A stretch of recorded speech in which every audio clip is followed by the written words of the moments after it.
Are you retiring from the military soon? Then you might want to watch this video first and stay to the end because the last one can save you tens of thousands of dollars. So here are 4 things you need to think about. But before we get started, my name is Jose Cortes. I'm a certified financial planner. I do fee-only financial planning. I spent 10 years working for big investment companies, helping clients think about strategies around retirement planning, investments, and insurance. I don't sell any products today. I just help clients think about ideas, strategies, and solve problems and focus on the people. And so let's get into it. Number one is when planning for retirement, the first thing we want to think about is our identity post-retirement.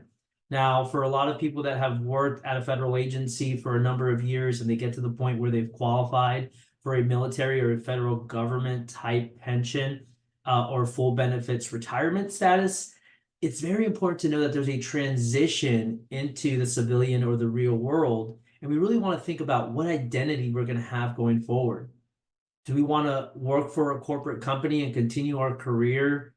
Do we want to own a business or start a business from scratch? Or maybe we need some time off. Now, especially with an economic climate that has fewer job options, especially in a scenario where you want to transition into a workforce, you might want to have more runway before your final retirement date to interview and find the right position. If you're going to start a business, you might want to really think about the type of work you want to be doing and what it takes to be a business owner, especially if you've had one role for 10, 20, 30 years with a federal agency or the military. And lastly, are you mentally prepared and emotionally prepared for this transition? And do you really need some time off? Maybe we need to spend some time getting some clarity around what you want your last years professionally to look like post-military retirement. The second is the impact that taxes have on your pension. Most military pensions are subject to federal income tax. Now, some of them may be subject to state income tax. So it's important to talk to your CPA pre-retirement and really fill them in terms of what your post-retirement income is going to look like. Are you married? Are you married and filing jointly? Does your spouse work and have an income? Because her income could potentially make your pension taxable. Are you retiring with a TSP, a thrift savings plan, or a pre-tax retirement account? So that when you access those retirement dollars, are those retirement dollars going to be taxable as well? So these are some things to consider pre-retirement. So work with your financial planner and work with your accountant to make sure that you've got a good feel for what is your income going to look like from what sources post your military exit date. Third, evaluate your benefits. Now, there are some benefits that are going to go with you. And so make sure you follow the proper steps and paperwork to make sure those don't get lost. So whether it's your life insurance, your FGLI, your VGLI, they give you a time frame and a window for you to apply to make sure that you've got that coverage post-retirement. Healthcare, are you going to use the TAMP, the temporary plan for you and your family, or do you qualify for TRICARE? TRICARE may be an option depending on your length of service, the retirement status, or even sometimes your location. So make sure you know, especially with the healthcare costs today outside of the marketplace, what your options are before you leave or before your final date. And the last one is doing proper estate planning.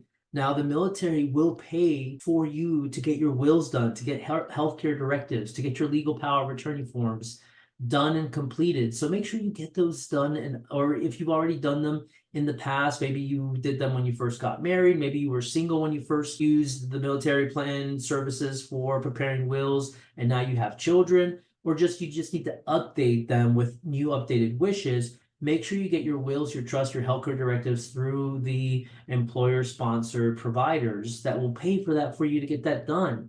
And lastly, here's a big one that people don't think about. When you have a pension, especially a military pension, there's survivability options on these plans, meaning if you pass away, does that pension continue to your husband or wife post-death?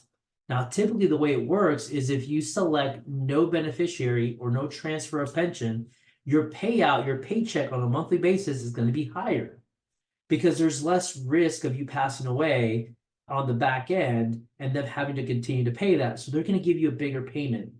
Now, something to think about. If your longevity, your health, your gender says statistically you might live longer, you might want to say, hey, I'm going to keep this pension under my name alone.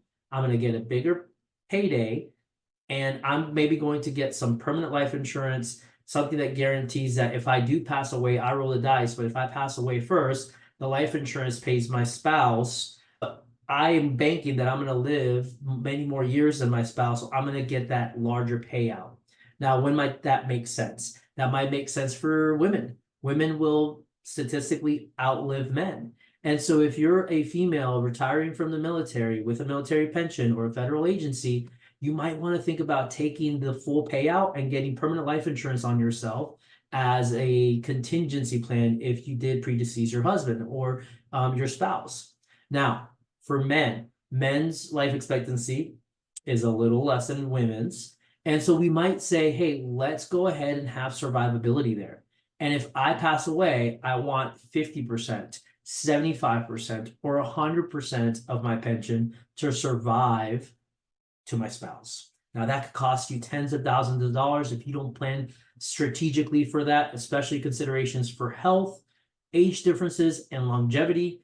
And so again, these are some tips to think about before you get to that final retirement date. And thank you for your service, and we wish you luck in retirement. And if you have any questions, feel free to reach out to us. Again, Jose Cortes, certified financial planner. I'm a CFP, but I'm not your CFP. So this is for educational purposes only. See you next time.